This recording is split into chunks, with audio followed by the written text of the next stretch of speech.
Entonces, para nosotros, pues ha sido muy sorprendente, pues hemos sido, sí, pues nosotros no podemos creer, pues que hace Dios, porque ahí vamos a entrar al mensaje en que nosotros no somos muy capaces en todo eso.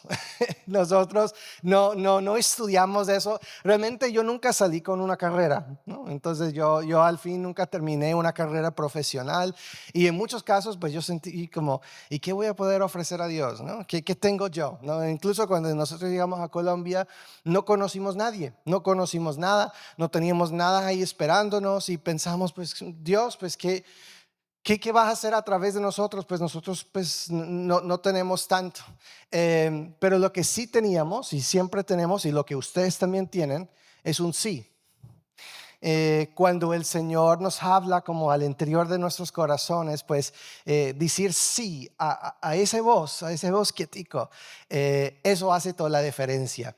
Y ahí es donde Raquel va a empezar a compartir con nosotros desde la palabra, porque vamos a hablar un poquito de ese sí.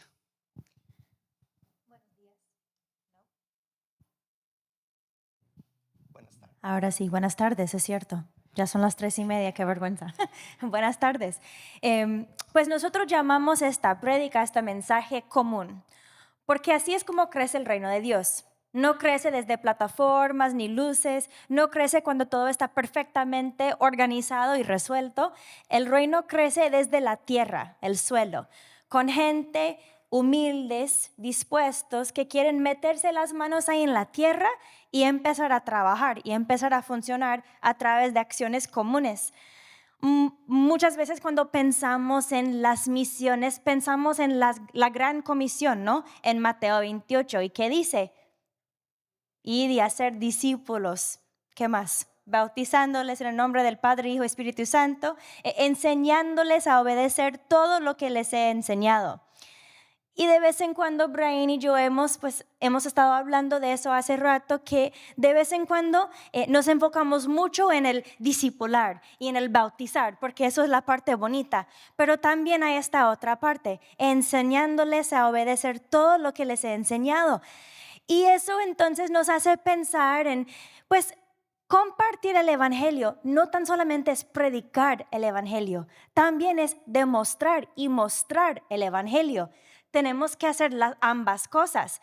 La gran comisión no se puede separar de la gran compasión. Y Jesús vivió así. Eso me recuerda mucho de Lucas capítulo 8, y si no conocen la historia, pues en otro momento pueden ir a ver toda la historia, pero básicamente una mujer sufría por muchos años de una enfermedad, 12 años por ahí, y con un acto ordinario, un toque, se cambió la vida por completo. Jesús le sanó con algo ordinario. Pues un toque realmente no es algo extraordinario, ¿no? Como que bendiciones, hermano, o algo así. Pero Jesús, por lo largo de su ministerio, tomó acciones comunes, ordinarios, cosas sencillas, y los transformó a algo mucho más grande. Y eso es algo que Jesús nos enseñó durante su ministerio aquí en la tierra, a buscar al marginado, buscar al olvidado, buscar la persona que tal vez no tiene algo, y haz lo que puedas. Sencillamente así. Y podemos ayudar a las personas con acciones comunes, y de ahí podemos confiar que Dios va a multiplicar las acciones comunes. Y así es como la esperanza se crece, se multiplica por acciones comunes. Y Brian y yo últimamente hemos estado estudiando Santiago. No sé si han leído Santiago, si no, lo recomiendo, 20 de 10. Excelente el libro. Y me parece muy interesante, y yo desde muy niña pues me captó el libro de Santiago, porque Brian y yo originalmente somos de Nueva Jersey. Y si no han conocido a Nueva Jersey o Nueva York, tal vez en películas y cosas, la gente cree que ellos son muy directos, muy como que así es la cosa. Así que yo siempre que he leído Santiago, lo he vivido como alguien como muy de Nueva Jersey, muy de Nueva York, como alguien muy directo, alguien que quiere llegar al punto, y sí, no importa si te gusta lo que digo, así es. Y pues antes de que, voy exponiendo en Santiago capítulo 2, les quiero dar un poquitico de historia y contexto de Santiago, porque creo que eso le hace lo que vamos a leer aún más impactante. Primero que todo, pensando en cosas comunes. Santiago era el hermano menor de Jesús. Imagínase siendo el hermano menor del Hijo de Dios. ¿Hay algún hermano menor aquí? No. Los demás hermanos mayores somos los perfectos, ¿no es cierto? Pero me imagino que tal vez para Santiago era un poquitico complicado crecer en la misma casa de Jesús, ¿no? Me imagino pues que tal vez María, aún en sus mejores intentos, en momento de frustración, quedó como Santiago, ¿por qué no puede ser como su hermano Jesús? O cosas así, ¿no? Que pues, ¿quién sabe? No, espero que no, pero ¿quién sabe? Así que pensando en cosas comunes, gente común, Santiago era un ejemplo así. Otra cosa importante por notar, Santiago no fue seguidor de Jesús hasta que después de la resurrección. Así que Santiago no andaba con su hermano mayor durante sus 3 años de ministerio aquí en la tierra. Y luego Santiago, eventualmente siendo adulto, convirtió en el segundo pastor de la primera iglesia cristiana. ¿Quién era el primer pastor? Pedro. ¿Sí han escuchado del Pedro?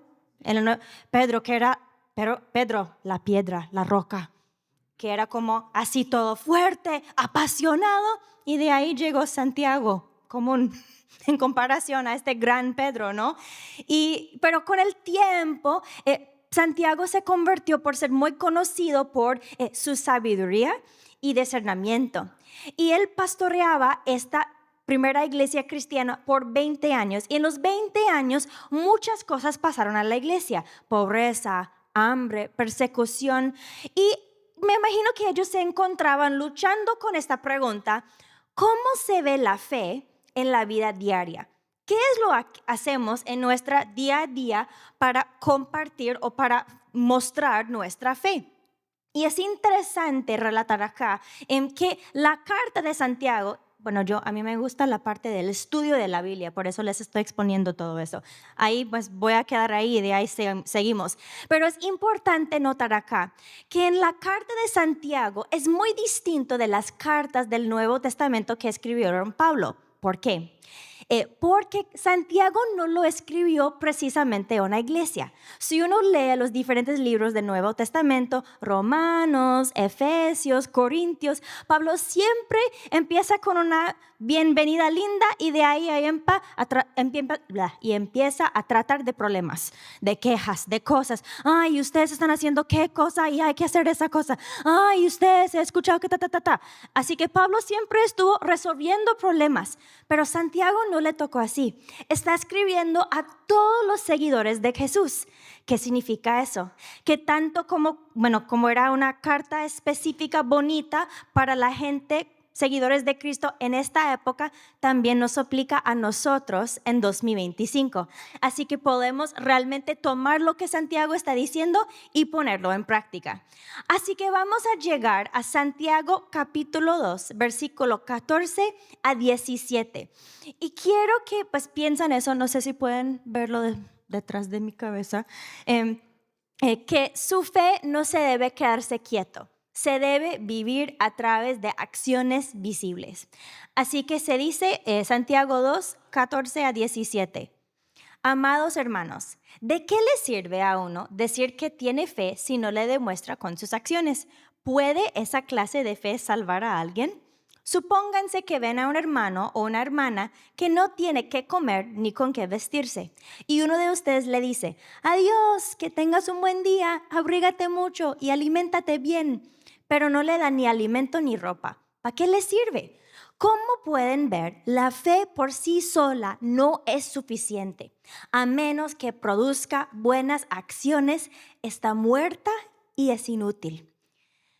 Y tal vez Santiago había escuchado historias, ¿no? De gente en la iglesia que vieron a alguien en necesidad y como que Dios te bendiga. Y les dejaron ahí, sin mover un dedo, sin hacer nada. Y en mi opinión, es alguna de las porciones más claras y desafiantes del Nuevo Testamento. Santiago no está intentando ser sutil, no está intentando como que, ay, quiero que te sientes bien escuchando eso. Está diciendo una fe que no actúa, no es fe. Y bueno, para mí es muy impactante esta parte, ¿no? Y es genial porque si uno sigue leyendo, vemos a Santiago intentando anticiparse posibles quejas o excusas de la gente. Y lo que me parece interesante es que realmente Santiago les deja ahí. No excusa, no es opcional. No se puede decir, no quiero hacer eso, ay, pero por esa hay otro. Nadie está exento. Si tienes una fe, hay que también tener acciones a través de esta fe.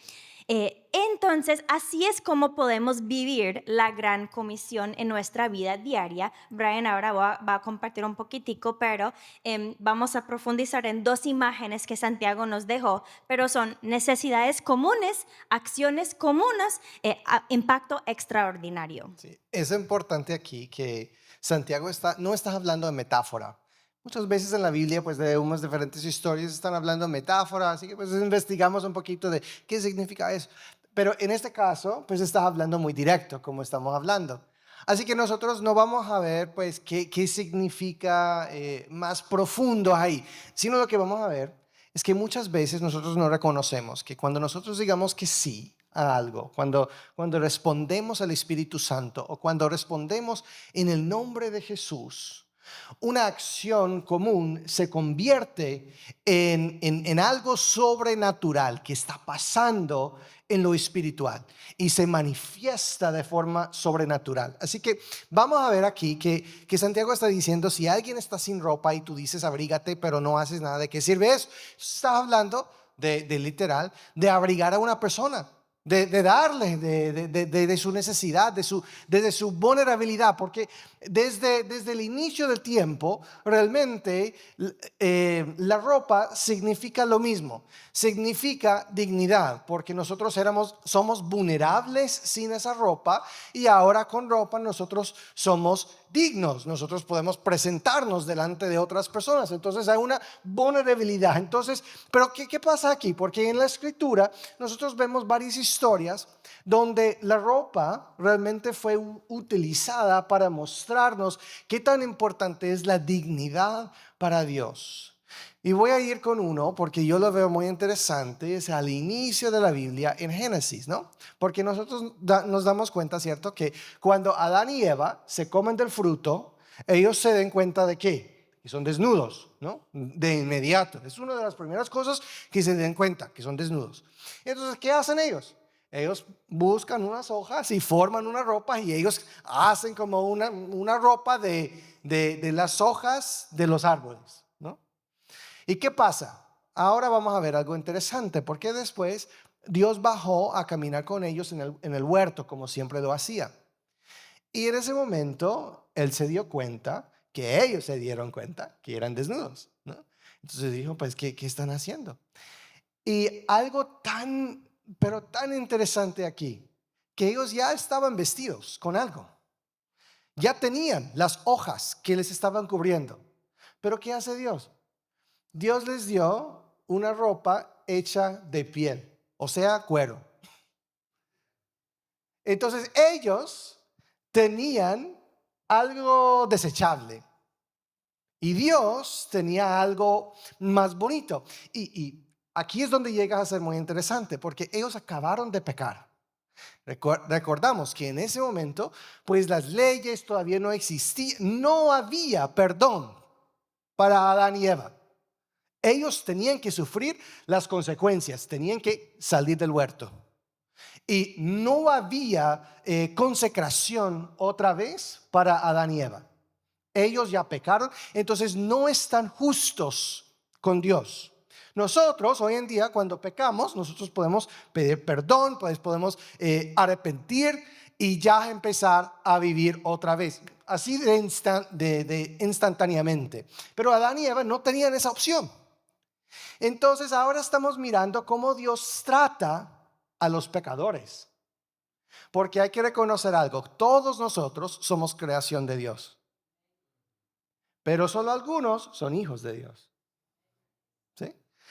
Y muchas veces nosotros como cristianos, nosotros queremos tratar a los hijos de tal forma y a los demás de otra forma. Pero Dios nos está modelando de una vez que a los pecadores, incluso a ellos, siendo su creación, solo por el hecho de ser su creación, merecen la dignidad. Entonces, cuando nosotros abrigamos a alguien, hay algo sobrenatural. Cuando lo hacemos en el nombre de Jesús, ¿no? En el nombre de Jesús lo hacemos, algo se activa en lo sobrenatural. Y eso es como hacemos ese puente. Es porque los programas que estamos hablando, de los que hacemos en Colombia, funcionan porque se hacen en el nombre de Jesús. Y eso activa algo sobrenatural que crea el puente para que el evangelio sea predicado y mostrado al mismo. Es complementario, no es uno al otro. Hay unos que son del campo de que el evangelio es solo para predicar, y hay otros que son del campo que el evangelio es solo para mostrar. Son los dos, ¿ok?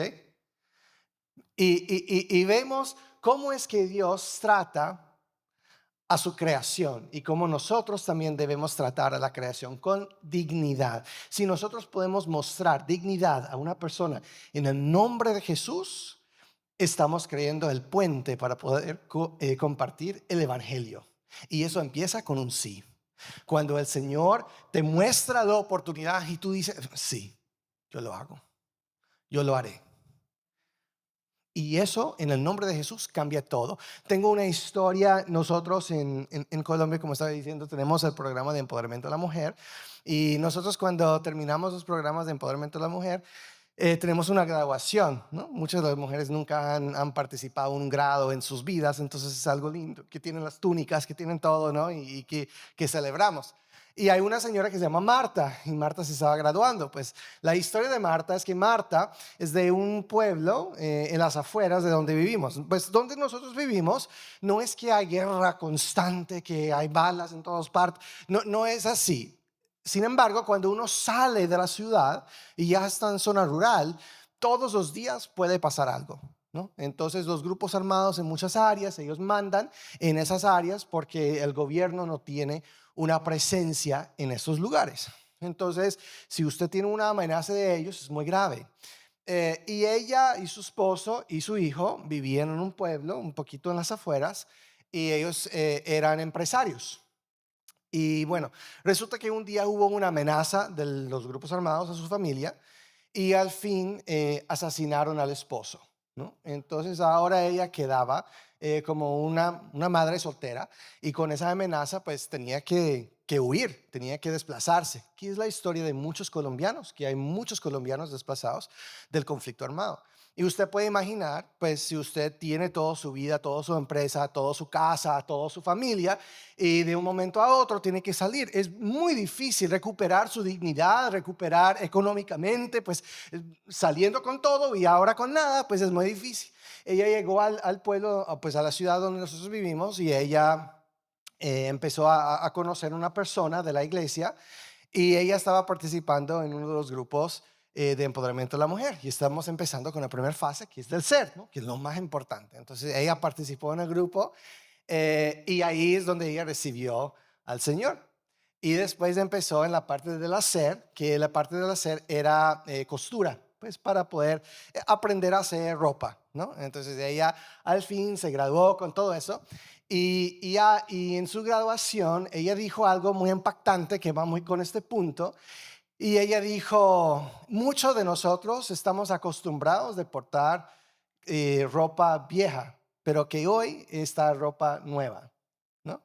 Entonces, no se trata de que, bueno, pues ya nosotros tenemos ropa nueva, de que ella lo dijo porque representa algo de dignidad, que ellos ahora se sientan que pueden caminar, que sus hijos pueden salir de la calle y que pueden pues portarse como con dignidad, que ellos pueden mostrarse con dignidad delante de los demás. Y eso es tan importante, que muchas veces nosotros no vemos qué tan importante es esa parte de dignidad. Hoy en día ella ayudó a formar una cooperativa de casi una docena de otras mujeres víctimas de conflicto, y que ellas tienen su propia empresa de costura, y que ellas hacen ropa y que lo envían a todas partes de Colombia, y están muy emocionadas porque últimamente también llegaron a un contrato de exportar su ropa hasta España. Entonces ya tienen como un contrato en Europa y están moviendo adelante.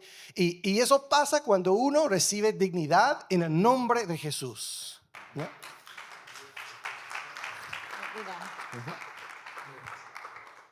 Así que podemos ver, como las imágenes que Santiago nos dejó, un abrigo común se forma en una cobertura extraordinaria. Es más que una solo abrigo o solo ropa, es algo, un acto sobrenatural, como dijo Brian, de mostrar dignidad a las personas.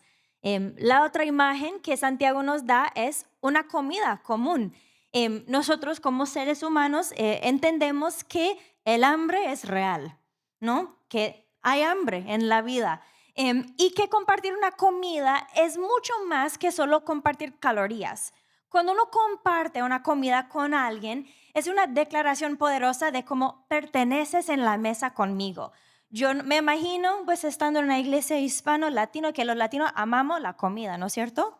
Así que, amén, cierto, amén. Los italianos también, la comida es lo más importante, ¿no? Que nadie se llega a la casa sin ofrecerles un tinto, algo de comer, ¿no es cierto? Si alguien Tinto es aparece, café en Colombia, no pues, es en otros perdón, países. café, una bebida. Que pues entonces no pasa que alguien llega a la casa sin ofrecerles algo, ¿no? Si sea una galleta, algo así, ¿no? Y entonces a lo largo de la Biblia vemos muchos momentos donde se experimenta la presencia de Dios o nos dimos cuenta que la comida o compartir algo en la mesa sí es muy importante.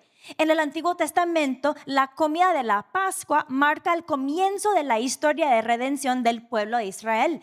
En el Nuevo Testamento, Jesús come con cobradores de impuestos y pecadores, alimenta a 5,000 hombres, más mujeres y niños con 5 panes y 2 peces, comparte la última cena con sus discípulos. Así que vemos que la comida, por lo general, es más que solo comida.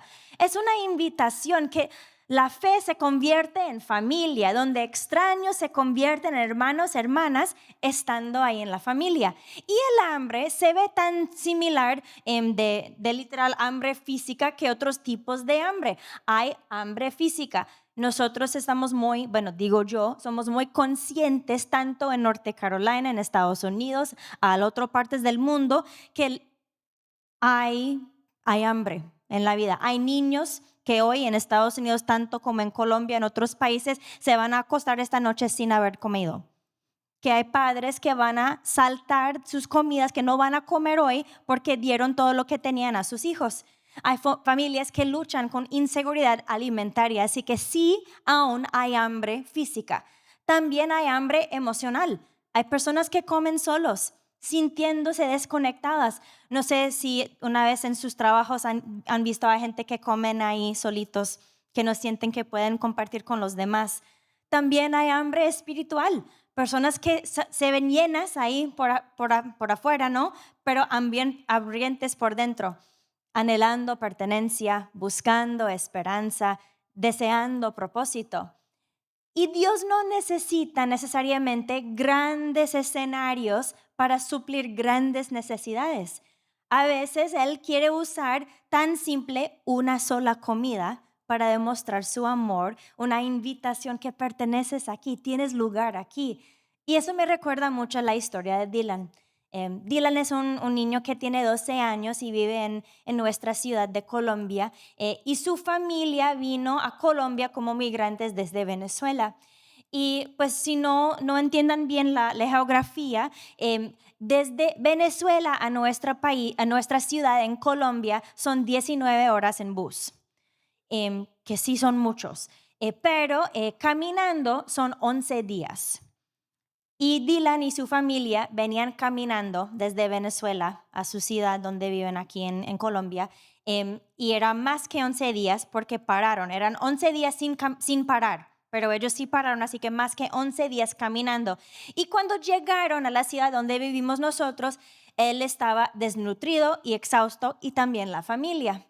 Y un pastor y su esposa en una pequeña comunidad se dieron cuenta de Dylan y su familia. Y estos pastores no tenían muchas cosas. Tenían una cocina re chiquita, por ahí más pequeño que la esquina esta, Sí, por ahí, más o menos este tamaño, bien chiquitica. No tenían utensilios, ni mesas, ni sillas, nada. Pero ellos vieron a Dylan y vieron una necesidad. Así que, ¿qué decidieron hacer? Abrir un programa de alimentación. Ellos, bueno, decidieron que tenemos que hacer algo.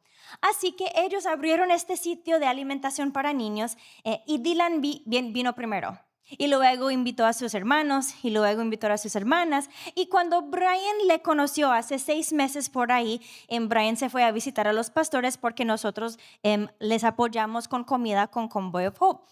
Y Brian conoció a Dylan y Dylan dijo, vamos a ir. Y Brian, ¿por dónde vamos? Y Dylan dijo, vamos a llamar a los vecinos. Y iba Dylan por toda la comunidad invitando a todos los vecinos, vamos a venir a comer a donde los pastores, vamos. Y resulta que a través de todos estos momentos de comer en la casa de los pastores, día tras día, semana tras semana, no tan solamente Dylan conoció de Cristo, pero también toda su familia ahora conocen a Cristo por esta comida.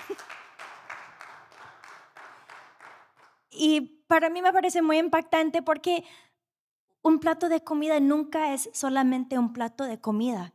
Puede ser algo mucho más grande que cuando uno está comiendo recibes este sentimiento, este mensaje como sutil, pero no tan sutil como importas, no estás olvidado, perteneces aquí. Y lo que comienza con una sola comida expande, bueno, para hacer una relación, una conversación, una vida transformada a través de esta pequeña acción. Y Santiago, creemos, menciona la comida porque la fe alimenta lo que está vacío. Una comida puede ser común, pero en una mesa se puede convertir en esperanza. Y una comida se puede ver de varias maneras, ¿no? Puede ser un mercado dejado donde alguien que no tiene comida. Puede ser invitar a un vecino a la casa para comer algo.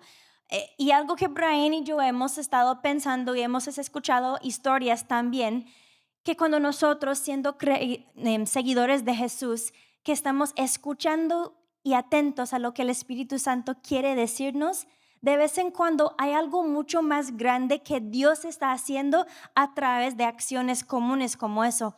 Hemos escuchado historias de gente que dijeron, sí, es que yo casi no desconozco a mi vecino, pero un día yo sentía que el Espíritu Santo me dijo que dejara mercado ahí donde los vecinos.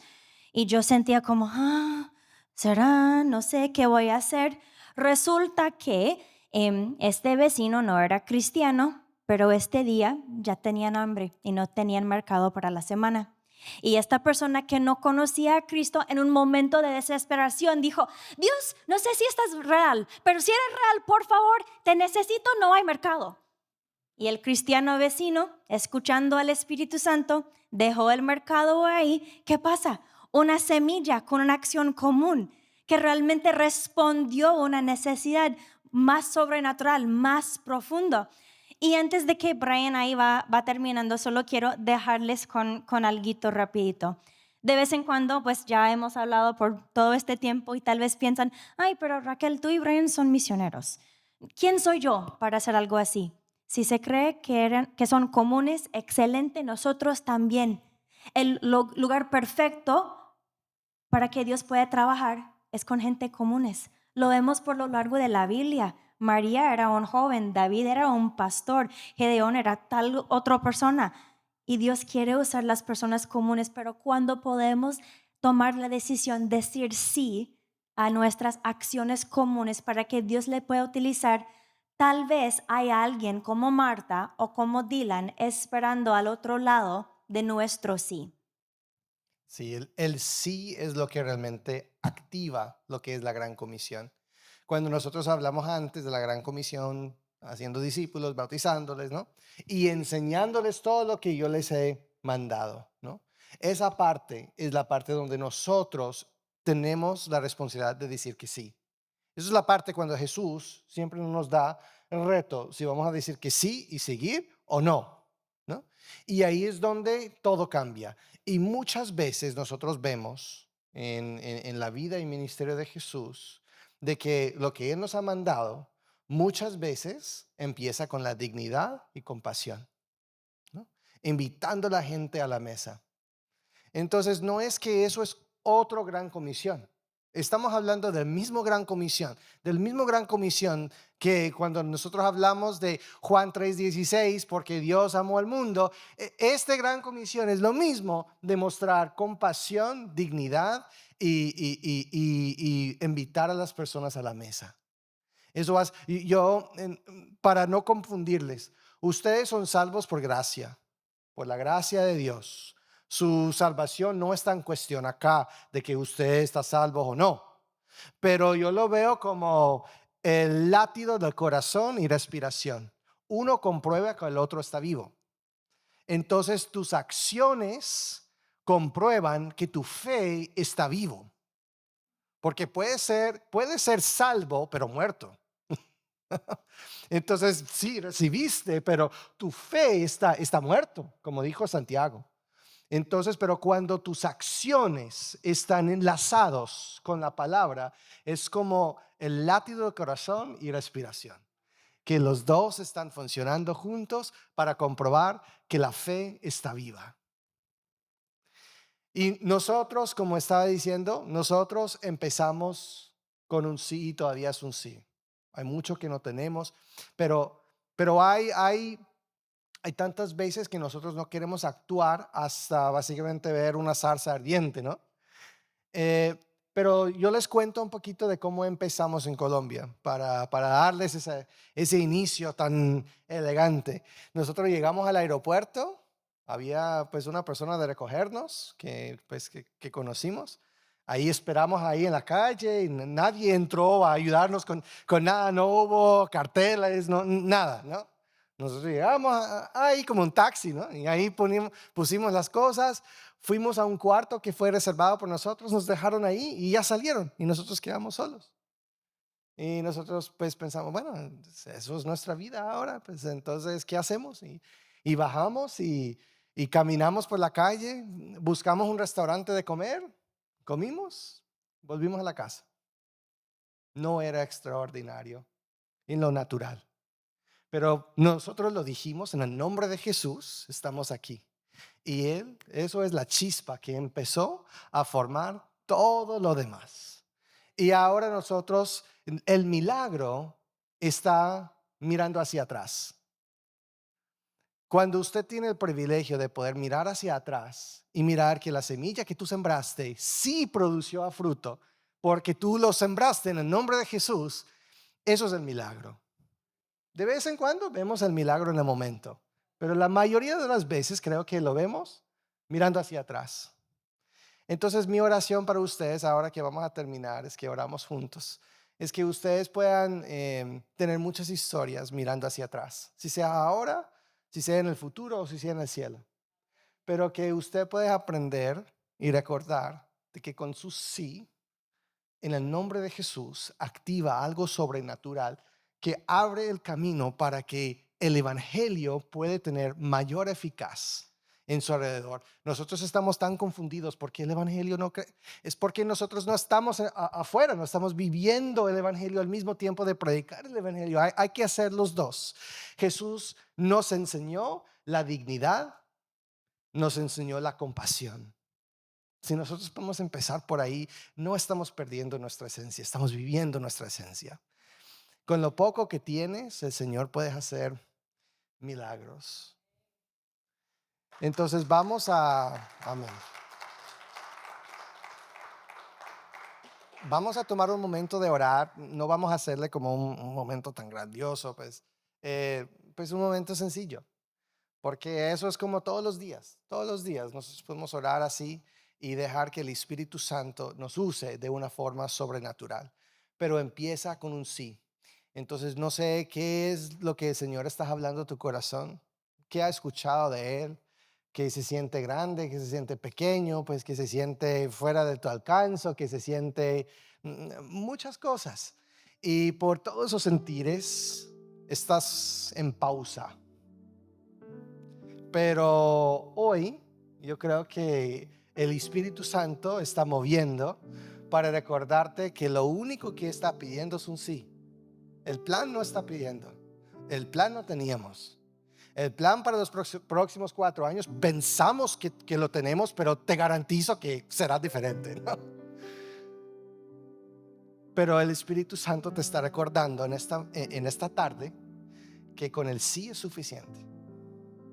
Y vamos a sembrar la semilla en el nombre de Jesús. Y vamos a ver el fruto. Y vamos a ver qué hace el Señor. Entonces, vamos a orar. Gracias, Señor.